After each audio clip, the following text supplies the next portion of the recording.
Welcome back, y'all, and happy Monday. My name is Bull, and this is the Bluechip Breakdown. Appreciate you for joining us. Today, we're going to be breaking down 7 of George MacIntyre's 9 passes in 2025 as a true freshman. We took out 2 passes that were just wide screens. We've got another wide screen in here, but it's not a whole lot for us to break down on those types of plays. So that's the only reason that we had to take that out, just kind of like for the sake of time. But I wanted to start right here just to show you the expectations of what y'all will see over the course of this film breakdown. Number one, the competition is basically even because GMAC is playing with people that don't get to play that much. It's true freshmen, it's backups, 4th stringers, 5th stringers, maybe some 3rd stringers in certain situations. But yeah, that is huge to understand because he's also going to see some complicated defensive structures. Several people have talked about how is George going to handle seeing some of these more complicated structures in the SEC. You will see here very quickly that he handles it very well. He's a fast processor. He maintains a low heart rate, especially in like critical moments. You've got to be able to do that as a playmaker on this level. It's more important if you're playing at quarterback.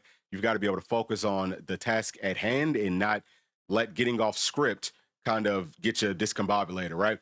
But yeah, his pocket presence is also good. Like we said, he's making plays in off script situations, and you'll see some early chemistry with him as a true freshman. Hasn't had a whole lot of time to work with these wide receivers or pass catchers of any sort. And it's only going to get better. All this stuff will only get better as he spends more time inside of our system. So please make sure to like and subscribe to the channel. Thank you for doing that. Also, if you want more all 22 film, which is what we're going to be working off of today, then go and check out patreon.com/SEC all 22 film. They've got all of Tennessee's games up, several SEC games, playoff games, championship games, and then some. It's actually a 7-day free trial at this point. So y'all want to go check it out, man, as soon as possible. Again, that is patreon.com/SEC all 22 film. It's a great place to dive deep into the X's and O's of how college football looks. It's very tough to find this stuff anywhere else. So again, patreon.com/SEC all 22 film. All right, let's go ahead and jump inside of this film room. First game is versus ETSU. It was the second game of our season in 2025. It's GMAC's first opportunity to see some real playing time. Well, not even real playing time, but to see some playing time on this level. So it's a 2nd and 9. And what I'm going to do first is just kind of break down what you're looking at with all this play art. So all the red, that's the defense. This gold right here, that's where we want to throw the football to. Purple is just another route.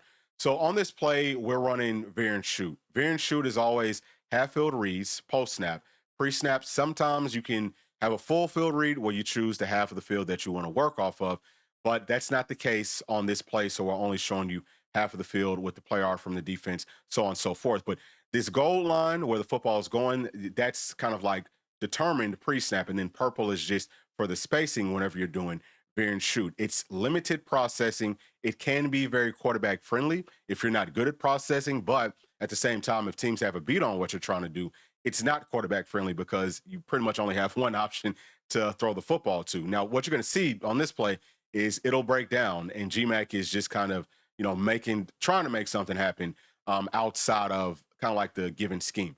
But on defense, they're running a cover 2. This is how that looks. It's a cornerback blitz from the short side. Cornerbacks are always going to be fast on any level of football. So coming from this short side, if it's not picked up, the pressure gets there pretty quickly. This is also a match cover 2, which makes it more complicated. Some teams in college run it, like there's several that do, but most teams in college just do regular drop in the depth types of zone coverages. In the NFL, you'll see more match, but I'm just pointing out that, yeah, this is about as complicated of a structure as you'll see on defense, aside from the fact that they're not hiding it too much. They are actually hiding it, right? Like the safety, he's playing down inside of the box. But because we run these wide splits, it makes it a little bit more difficult for them to hide what they're doing. So either way, let's go ahead and let this thing roll, right? I just wanted to break down all that so that people understand how complicated some of these situations can be on a quarterback. And obviously, cornerback blitz comes. GMAC does a great job of making this kid miss. Keep in mind, that's a corner. Corners are the best athletes on the whole damn team. So being able to make a miss as easily as he did says a lot about how, athletic GMAC is. But he keeps his eyes down the field. This is now a scramble drill. This is who he was supposed to throw the football to. Would have been open if he had more time. But now that there's pressure, he's got to get off script, maintains a low heart rate. His fundamentals and all that type of stuff looks really good. This kid here, I'm not sure if he's a tight end or what, but he's going to work up the field, and GMAC is going to try to throw the football to him. So boom, I think he throws it to a good spot. throws it in between coverage, right? He's not throwing it in harm's way. That is a huge thing. Be a game manager. Take care of the freaking football. And it's something that I feel like Tennessee missed just a little bit in 2025. So, boom, see it again here. Look at how quick he is. 6'6", tall and long right now, but he's already up over 210. I think he might be closer to like 215. But watch this ball placement, okay? Great fundamentals. So let me let it get a little bit further. Boom. So he throws it to the upfield shoulder. It is a little bit deep, right?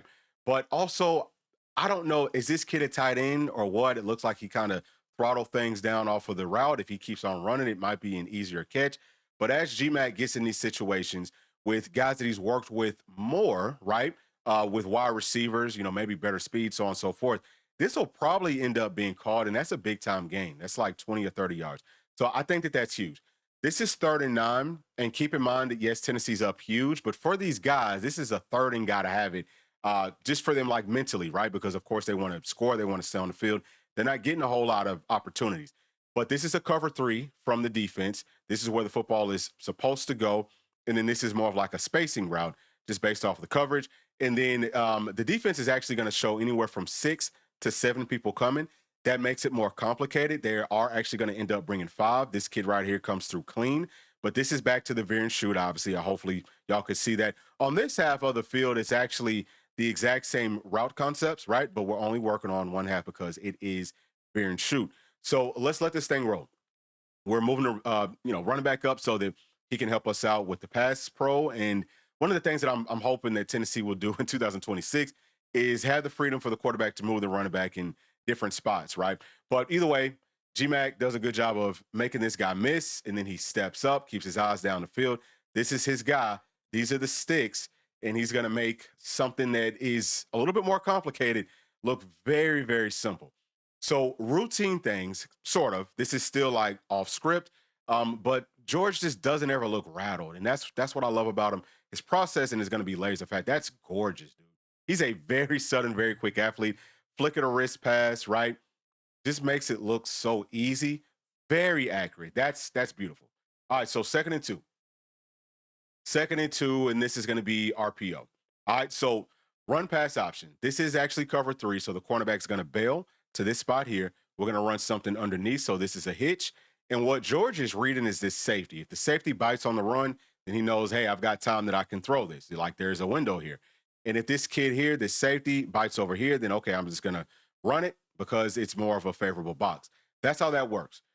All right, so still kind of like college elements, but NFL teams run this type of stuff as well. This is really, really nice. I'm gonna show it to you one more time because this safety, he just takes maybe like a step or 2 up. He could still potentially intercept this. At this point, look, the football is already out. It's about halfway there. So George saw it. He's on time. It's accurate. He throws it low. Keep it away from the defense, man. Just keep us moving. Just take care of the football. George is going to do that. I'm not saying he's not going to throw any interceptions. I'm not saying that he's going to be perfect. But as a true freshman, you're already seeing that he understands ball on a super high level. Okay, this is a next level quarterback. So 1st and 10, this is just a widescreen. This is the only one that we'll see in this film breakdown. There is a blitz coming, right? So George has got to get his body in a spot where this guy coming does not impact his pass. It is a little bit of a longer pass, too. It's about 20 to 25 yards. So it's not as simple. It's not as easy as you might think, right? It's perfectly thrown. It's like literally perfect place. Watch it one more time. Boom. Right to his chest. I mean, that's gorgeous, dude, with that pressure and all that type of stuff. Looks simple, but it's more complicated than you might think. Travis Smith is a daggum dog, too. Let me just say that, all right? I'm excited about him. I'm excited about our wide receivers. The offense, I think, is going to be really freaking good. We got a whole bunch of studs out there. Big old kid, right? Big old young man. Let me not call him a kid. But either way, 1st and 10. Move this thing forward. So now we're getting to some actual like pro style elements where GMAC can go through reads. Watch how quick he goes through all these reads. So this is a smash concept. We want to work this corner. All right. That's the kind of like first read. And then George can kind of read off of that. But we're going to end up throwing it here to Travis Smith on the backside. That's why I've got him highlighted in this gold and blue. But it's a true play action out of the shotgun. George does a great job of really holding this fake. Watch this. Hold the fake. What's that do? Freezes these linebackers. It could freeze this overhanging player, maybe safeties, whoever. But it makes the passing windows down the field a lot more open, right? So Gorge is there. Now, He's going through his reads. This is his first one. He sees, okay, this cornerback is sinking. So this corner that's totally off. So now he can go through all the rest of his reads. He might look here, but decides not to throw it there, right? He's going to go through the rest of his reads. So he's got like a seam or maybe a post, whatever, bender route. This could actually come open. And George will wait to see, okay, is he going to work to actually get open for just like a split second longer? But as he's going through that process, he's going to see, well, the middle of this football field is totally closed. What's that mean? Backside. He's got Travis Smith in a one-on-one situation on this hitch with the guy that's playing off coverage. He knows that he's wide open. This is a better place to throw the football than this is because there's really only one guy here for Travis to make miss, right? And if he can get the football to him on time, this has a better chance of scoring than this does because there's actually two people, in this area. But either way, let's go ahead and let this roll. As he gets to this read, you see he's already starting to throw it. He hadn't even really looked here yet. He's throwing it as he's turning to it. This is what I'm talking about with the high-level processing. It is lightning fast. Now, Travis Smith isn't looking. He's looking somewhere else. So GMAC has to wait. He has to pause. And now this turns into another scramble drill. And he's working in concert with Travis Smith. This is that chemistry, right? So we're going to go back through these reads. Boom, boom, boom. All right, get to this third one. Now he sees, okay, I'm trying to throw this. Travis isn't looking, doesn't just throw it blindly, even though he was, getting ready. He was ready to throw it. And then Travis, I hate that this thing goes back so far, but Travis works in the scramble drill with him. Watch him push this guy off. Let me come back. I know the football is going to be, it's on time. It's in a perfect spot, right? High level stuff. I know that it's lower level competition, but like I said, the competition is basically even. And I mean, let me show you this because this is gorgeous. Watch his face as he's reading it, or watch his head as he's reading. Super quick. All right. You're gonna be able to see this. Watch. 1, 2, 3. Quick, dude. That's what you want. That's how you can take the offense to the next level, but we can add more pro style elements. And as y'all just saw with pro style, there's a lot more options, and you can see it again here. This is a bootleg, right? So he's gonna fake this handoff, roll out, and then he's got a lot of options. The whole field opens up. If you can run more pro style, but you have to be able to process. GMAC can most definitely get that done. So this is where the football is going, right? Let's go ahead and let it go. Go ahead and let it roll. I don't know how you couldn't be excited about what GMAC is doing here. So he's going to get the football out quickly. This is something else that I love about him, dog. Like, don't hold on to the ball and try to get greedy. There's no need for that. Throw it to your playmaker out here in space because look at all the space that he has. He can work up and potentially get this first down. It's going to be a pretty big game either way. And that's this is Cole Harrison. He's going to get very close to the first down, like a yard shot. He's going to end up fumbling there. Obviously, he's upset about it. And let me also show y'all this. This structure on defense, this front, this is called a mint front. This is the front that's given Tennessee's offense the most trouble. Georgia's run this versus us every single season. We had to change the entire offensive structure to find real, true success versus this front. And we saw it in 2025. But yes, he is seeing this. So it's not like he's just coming into things that he has never seen. He's going to see more of it, I'm sure, in 2026. But either way, boom, beautiful fake, perfect pass. Yet again, very catchable football as well. So this one's fumbled, right? But pay attention to what GMAC does off of this. He sees that his teammate is down, not because he's hurt, but just because, dang, I'm upset that I, wasn't able to, that I fumbled on this, right? But watch George as he's trying to see, okay, what the heck is going on here? Well, he sees, okay, we just got it, but boom, now he's talking to his teammate, picking him up. Come on, bro, like, we got to score here. This is being a leader. That is high-level stuff. He was just pretty much born into it. So this is 3rd and 10. All right? 3rd and 10, and what we have is a 3-deep safety look. Something else is giving Tennessee's offense a ton of trouble. But George is seeing all these things. It will not be his first time seeing it as a starter, if he is a starter in 2026. Now, we're changing up this play. Somebody doesn't like it. It's probably Coach Heupel right there. He don't like it. Okay, we got to switch it. So what are we switching it to? Basically, okay, we have an isolated one-on-one. Is what we're hoping. If we can hold this safety, then this should be one-on-one down the field. We're going to throw it up. 3-step drop, straight drop. And George is going to do a great job of holding this safety. Now, we saw some interceptions in 2025 where the safety was not held. We just threw it up. We just locked in pre-snap. Oh, well, this is where we're going. Let's just throw it up. Just can't do that on this level of football. It is a major problem. So the football wasn't thrown in a perfect place, but it was, everything else I feel like looked good. So watch his footwork here. Watch him as he's going through. Everything's picked up well. 3-step drop. Beautiful. Watch this. Boom, boom, boom. That looks good. Top of the drop. Get your feet set. Throw it down the field. Now, I'm going to take it back because he does leave this a little bit to the inside. So this is just a miss from him as a quarterback. But we saw it earlier where he put the ball in a good spot. He's got a strong enough arm, y'all, that he could do this all day long. I am anticipating that over the course of this offseason, if he's not already there, these types of footballs will be thrown in a much better spot. So yeah, that's G-Mac just as far as, his operational stuff. And it's not just about George, man. Keep in mind that Faison, he's got all the physical gifts as well. My question with Faison, and I'm not questioning him per se, I just haven't seen it, can he process on this sort of level? If he shows that he can get that done, man, the quarterback competition over the course of the offseason is going to be crazy because Ryan Staub's got a whole lot of tools as well. I know he hasn't played a whole lot. His numbers might not look great, but yeah, he's pretty good too. So I would say that as a Tennessee fan, man, you should be encouraged about the future of this team. We're not really taking a step back from an operational standpoint.